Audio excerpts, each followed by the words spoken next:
Shalom. First and foremost, I want to give all praises, honor, and glory to Yahweh, Bahasham Yahweh Shai, Bahasham Recha Kodash. Double honors to the elders and the apostles of Great Millstone, and peace and blessings to the elect. And in this lesson, I'm going to deal with I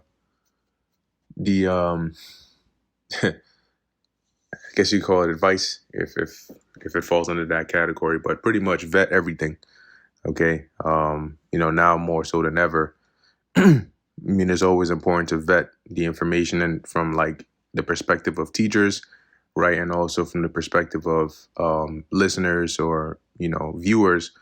You always want to make sure you're vetting everything, especially now more so than ever, right? So in past times, right, it's every now and then there will be like an article or some website or some video that'll go viral or that'll be centered around certain topics, right, that may seem biblical or that may seem interesting, but it might not actually be credible, right, or might not be from a credible source.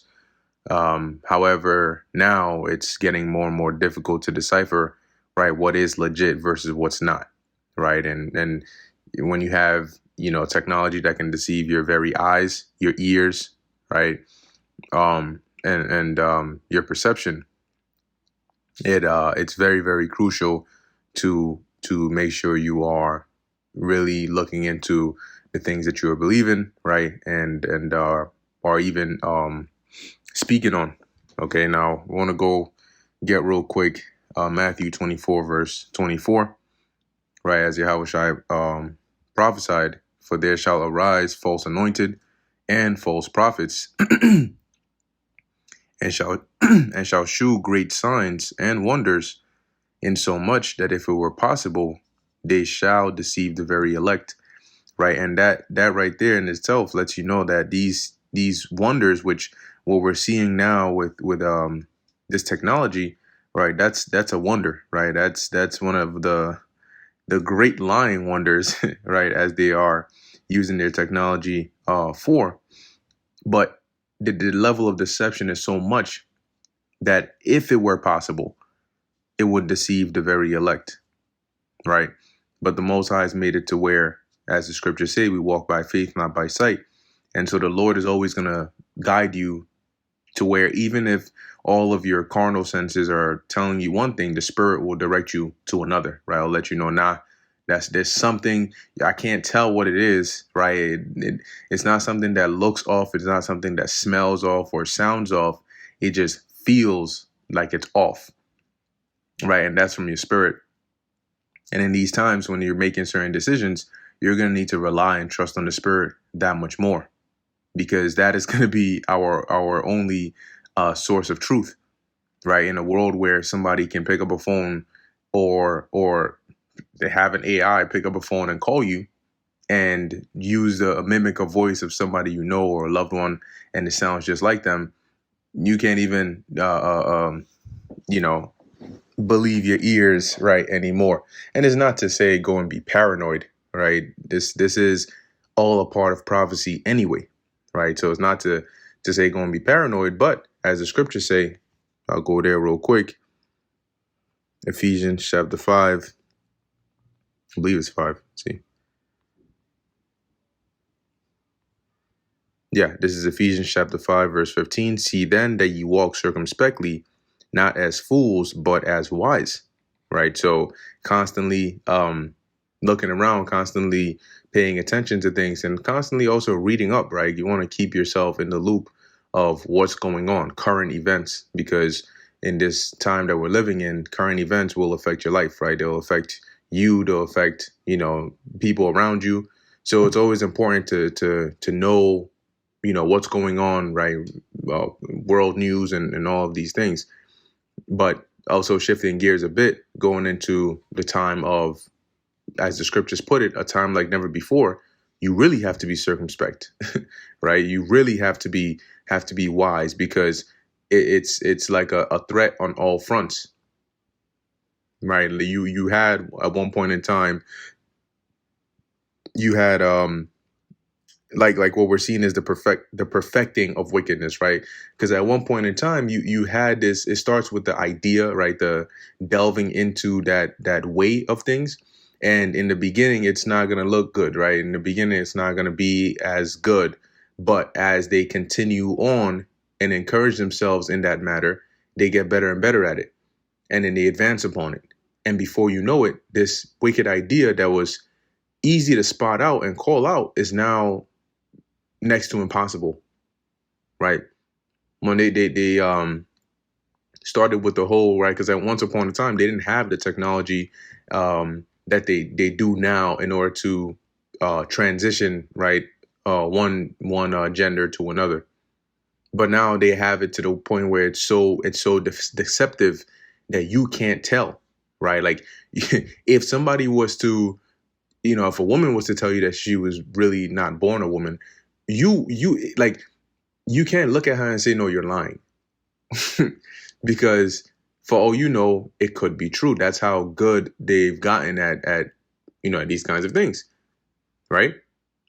So you would think that that level of deception is bad enough, but now it's going way beyond that. So I just want to put some emphasis on that. We can definitely expect to see things that we have never seen before, both on the left and the right hand side, before all is said and done. The scriptures do not emphasize in different parts, right? Matthew and Daniel and Jeremiah and other parts of the scriptures, that emphasis on a time like never before is not there just for no reason. If it was for no reason, it wouldn't have been re-emphasized again and again and again, right? So the same book that refers to a short season, 500 years as a short season, or 2,000 years as yet a little while. If that book is telling you that this is going to be a great time, a very chaotic time, that's not something to be taken lightly. So coming back to Ephesians chapter 5, continuing in verse 16, or ending of 15 into 16, it says, not as fools, but as wise, redeeming the time, because the days are evil, right? So, and when you read in 2nd Ezra, the 9th chapter, it tells you that to measure thou the times diligently in itself. And that involves being constantly like aware, right? Being aware of what time you're in. Being aware, you can't be like Patrick from SpongeBob under a rock.